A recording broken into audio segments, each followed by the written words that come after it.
छोटे से हरे भरे गांव की, जिसका नाम है रामपुर। यहाँ जैसे ही सुबह सूरज की पहली किरण धरती को छूती है, पूरा गांव जाग उठता है। कहीं खेतों में हल चलने लगते हैं तो कहीं चिड़ियों की चहचहाहट से माहौल जीवंत हो जाता है। हर इंसान अपनी रोजी रोटी की तलाश में घर से बाहर निकल पड़ता है। कोई खेतों में पसीना बहाने जाता है तो कोई गांव के मोड़ पर अपनी छोटी सी दुकान खोलकर एक नए दिन की शुरुआत करता है। उसी गांव में एक रमेश नाम का आदमी रहता था, जो अपनी चिकन मसाला की दुकान चलाता था। लोग उसे प्यार से चिकन मसाला किंग के नाम से जानते थे, क्योंकि उसका बनाया हुआ चिकन मसाला इतना स्वादिष्ट होता था कि लोग उंगली न चाटते ही रह जाते थे। उसके चिकन मसाले का स्वाद ऐसा था कि उसे खाने के लिए लोग दूर दूर से आते थे। रमेश को रोज अच्छा मुनाफा होता था और उसकी दुकान पर हमेशा भीड़ लगी रहती थी। उस गांव के सरपंच थे ठाकुर बलवंत सिंह, जो दिल के बहुत बड़े इंसान थे। वो हमेशा गांव के लोगों की मदद करते रहते थे और हर सुख दुख में उनके साथ खड़े रहते थे। एक दिन की बात है, उसी गांव में बिहार से एक आदमी आता है जिसका नाम था विनोद। वो गांव में अपनी चिकन मसाला की दुकान खोलना चाहता था, लेकिन ना उसके पास रहने के लिए कोई घर था और ना ही दुकान लगाने के लिए कोई ठेला। वो गांव में इधर उधर भटक रहा था। तभी उसे गांव का एक आदमी देखता है और उससे कहता है, अरे भाई, तुम्हें मैंने यहाँ पहले कभी नहीं देखा। क्या तुम गांव में नए हो? हाँ भाई, मैं काम की तलाश में यहाँ आया हूँ, लेकिन ना तो मेरे पास रहने के लिए कोई मकान है और ना ही दुकान लगाने के लिए कोई ठेला। क्या तुम मेरी कुछ मदद कर सकते हो? माफ करना भाई, मेरे पास तो ऐसा कुछ नहीं है जिससे मैं तुम्हारी मदद कर सकूं। तभी विनोद आगे जाने लगता है। रास्ते में उसे एक और आदमी दिखाई देता है। वो उससे भी मदद मांगता है, लेकिन वहां से भी उसे कोई सहारा नहीं मिलता। लगातार निराशा हाथ लगने पर वो थक हार कर गांव के चबूतरे पर मायूस मन से जाकर बैठ जाता है। उसी समय पास से गांव के सरपंच जा रहे होते हैं। तभी उनकी नज़र चबूतरे पर बैठे विनोद पर पड़ती है। वे उसके पास जाते हैं और उससे पूछते हैं, अरे भाई, तुम कौन हो? तुम्हें मैंने गांव में पहले कभी नहीं देखा, और इतने मायूस मन से यहाँ क्यों बैठे हो? जी, मेरा नाम विनोद है। मैं यहाँ काम की तलाश में आया था, लेकिन मेरे पास ना तो रहने के लिए कोई घर है और ना ही कोई ठेला जिससे मैं दुकान लगा सकूं। अरे तुम चिंता मत करो, मैं इस गांव का सरपंच हूँ, ठाकुर बलवंत सिंह। तुम मेरे गांव में आए हो तो अब तुम भी मेरे गांव के निवासी बन गए हो। और याद रखना, मैं अपने गांव के लोगों की हमेशा मदद करता हूँ। मेरे पास एक मकान है, तुम वहां रह सकते हो, और जब भी तुम्हारे पास पैसे आ जाएं तब दे देना। धन्यवाद सरपंच जी। तभी सरपंच जी विनोद को उसका रहने का मकान दिखाने ले जाते हैं। सरपंच जी, मुझे रहने के लिए मकान तो मिल गया, बस मेरी एक और मदद कर दीजिए। मुझे अपनी दुकान खोलने के लिए एक ठेला चाहिए। देखो, गांव के किनारे एक राशन की दुकान है, वो मेरे भाई की है। तुम उसके पास जाना और कहना कि तुम्हें सरपंच ने भेजा है। तुम्हें वहां से ठेला भी मिल जाएगा। ठीक है सरपंच जी। रात भी हो जाती है और विनोद काफी थक चुका होता है, इसलिए वो आराम से सो जाता है।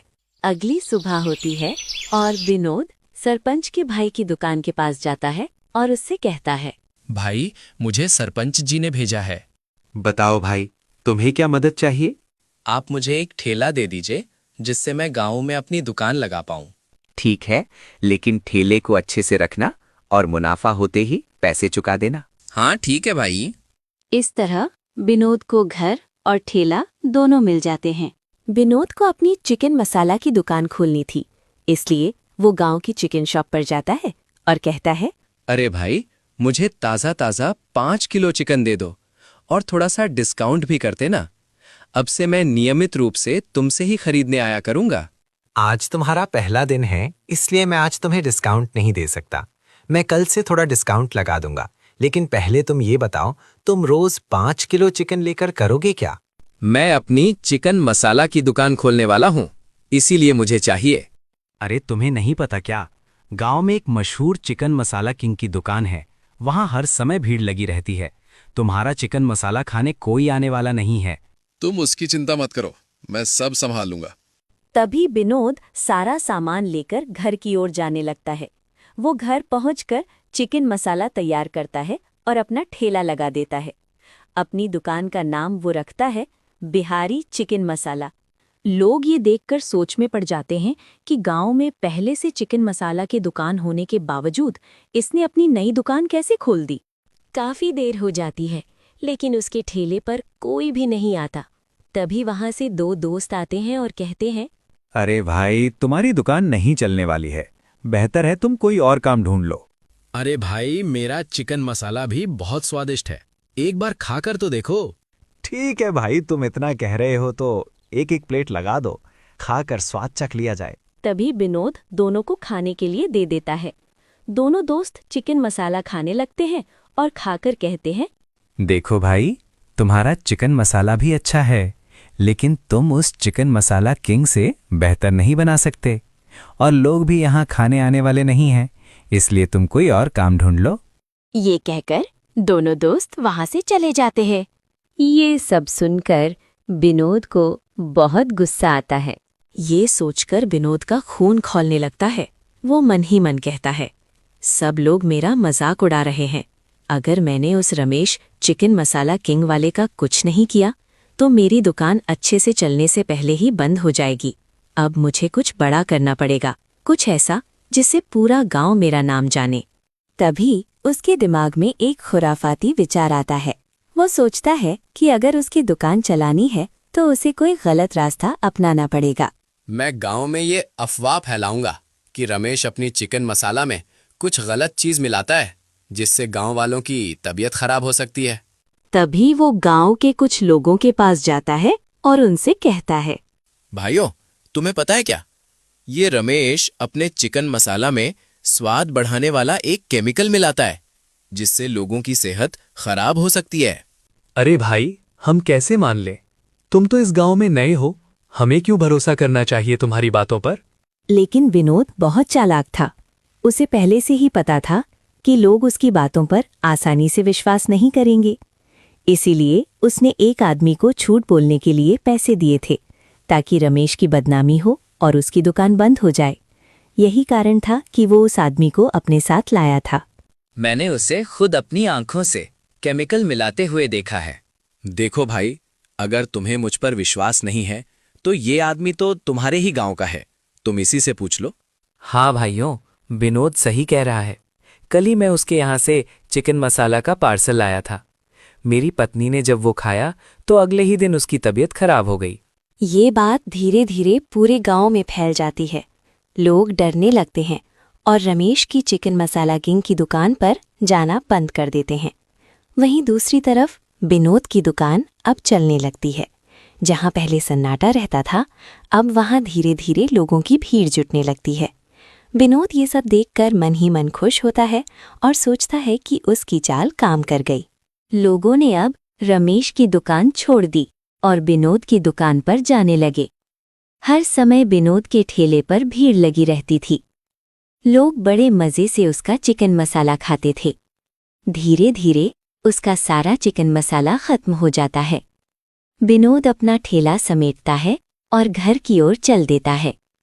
घर पहुंचकर वो बिस्तर पर खुशी से बैठता है और अपने आप से कहता है, आखिरकार मेरी मेहनत रंग लाई। अब मेरा नाम भी इस गांव में चलने लगा है। मेरी तरकीब काम आ गई। अब तो लोग बस मेरे पास ही आएंगे। फिर वो सरपंच जी को मकान का किराया चुका देता है और सरपंच के भाई को ठेले के पैसे भी लौटा देता है। अगली सुबह होती है।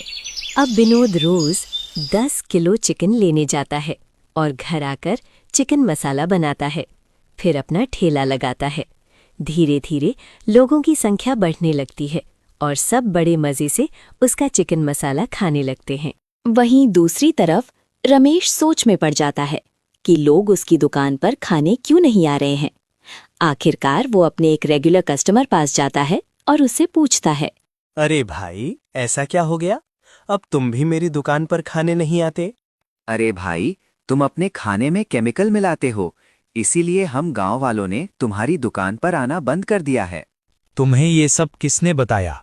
गांव में जो दूसरा चिकन मसाला वाला है ना, विनोद, उसी ने ये सब हमें बताया है।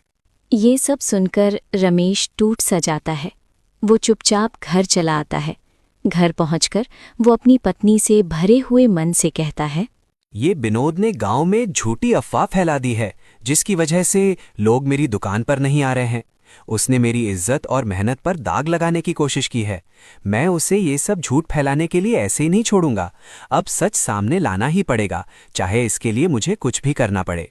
तुम कुछ भी गलत मत करना, पहले उससे प्यार से बात करना, शायद वो अपनी गलती मान ले। और अगर बात नहीं बनी तो हम सरपंच जी के पास जाएंगे, सच के साथ खड़े रहेंगे, क्योंकि आखिरकार सच्चाई ही जीतती है। एक रात रमेश ने विनोद को गांव के बाहर एक सुनसान और अंधेरी जगह पर मिलने के लिए बुलाया। चारों तरफ सन्नाटा था, हल्की ठंडी हवा चल रही थी और माहौल में तनाव साफ महसूस हो रहा था। दोनों के बीच बातें शुरू होती हैं। रमेश गंभीर आवाज में विनोद से कहता है, देख विनोद, तू अच्छा नहीं कर रहा है। तूने गांव में मेरा नाम बदनाम करने के लिए सब जगह झूठ फैलाया है। मैं तुझे एक मौका देता हूं, सबके सामने मुझसे माफी मांग ले और गांव वालों को पूरा सच बता दे। अरे जाओ जाओ, माफी कुछ नहीं, तुमसे मैं कभी माफी नहीं मांगूंगा। जो करना है कर लो, अब तुम्हारी दुकान बंद होकर ही रहेगी। गांव वाले अब मेरे ही पास आएंगे। मैं तेरी बिरयानी में कुछ ऐसा डाल दूंगा जिससे सब लोग बीमार हो जाएं। विनोद हमेशा से ही रमेश के बिजनेस को खराब करना चाहता था। ये सब सुनकर दोनों में धीरे धीरे बहस बढ़ जाती है। रमेश की पत्नी भी वहां आ जाती है और धीरे धीरे गांव के लोग भी वहां जमा हो जाते हैं। तभी वहां ठाकुर बलवंत सिंह भी आ जाते हैं। वे दोनों को शांत कराने की बहुत कोशिश करते हैं, लेकिन गुस्से में विनोद अपना आपा खो देता है और सरपंच जी पर हमला कर देता है। विनोद के हमले से सरपंच जी जख्मी हो जाते हैं। ये सब देखकर गांव वाले घबरा जाते हैं और तुरंत पुलिस को बुला लेते हैं। पुलिस वहां पर आ जाती है और विनोद को गिरफ्तार कर लेती है। इसके बाद उसे जेल में बंद कर दिया जाता है। इस घटना के बाद गांव वालों को विनोद की असलियत पता चल जाती है। उन्हें समझ आ जाता है कि विनोद एक धोखेबाज, बुरी नीयत वाला आदमी था, जो रमेश की दुकान बर्बाद करना चाहता था। कुछ दिनों में सरपंच जी भी ठीक हो जाते हैं। उन्होंने रमेश से उसे गलत समझने के लिए माफी मांगी। रमेश की दुकान फिर से चल पड़ी। गांव वालों ने उसके स्वादिष्ट चिकन मसाला का दोबारा आनंद लिया।